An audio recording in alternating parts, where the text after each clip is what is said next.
his name for the past 15 years.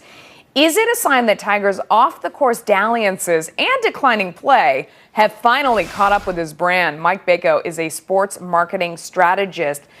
I mean, is this shocking to you that you have a golf game without Tiger in it? Not really. If you look at the fact of why people are buying EA games and EA sports games, it's because they make a really good product. The fact that Tiger Woods, it's not going to be Tiger Woods PGA Tour golf, people are not going to not buy it. Is he not in it? My first thought was it's all about the money. They don't want to pay him. He's too expensive and he's not worth it. Is it that, or is it that he just carries too much baggage? I think at this point people kind of look at it as an afterthought with him. They tie him up into some of the gossip that has gone on. But I think the fact is that he's winning on the golf course, but he's not winning majors. And that's what people really play into when they think of Tiger Woods. They think of him winning majors. He hasn't done it, so he's not as marketable of an athlete. It's a cautionary tale for any. I mean, and you know, of course, I want to make the point that he's not going to miss this. I mean, he is still the highest paid athlete out there. I'm sure he could care less. Yes. That he is not part of this. But is it a cautionary tale for others who are letting their brand slip? I mean, who else do you see in danger of being dropped from,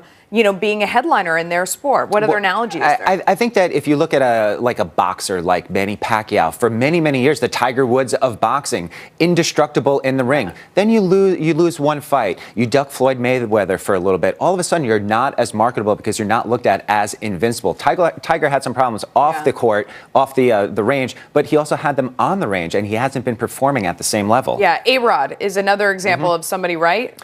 In a way, A-Rod never had the endorsement dollars. If you looked at overall salary, he was always in the top 10. That was because he was the highest paid baseball player, barely cracking $1 million in endorsements. No one ever went to A-Rod for major endorsements. Yeah.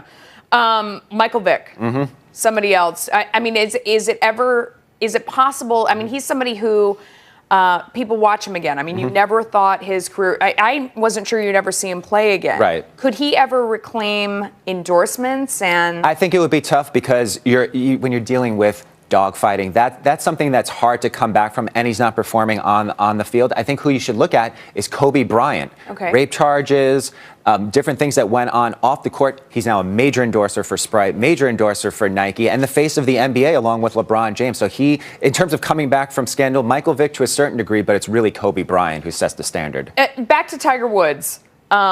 You know, is it about the play or is it about the gossip? If he was to get back, you know, if that's even possible. If it's even possible. The invincibleness that he had before, even half of it. Right. Would he be right back in all the games, or is the brand just tired? I think the brand is tighter. I think they're looking to go in a different direction. I think what this opens up for him is maybe going to a competitor and helping to brand a competitor's new game and really getting a bigger piece of the pie, maybe having more creative input. So it would really be a coup if another game developer could brand their game with him. That would be something to look for. Interesting. Mike, thank you so much. Thank you. All right.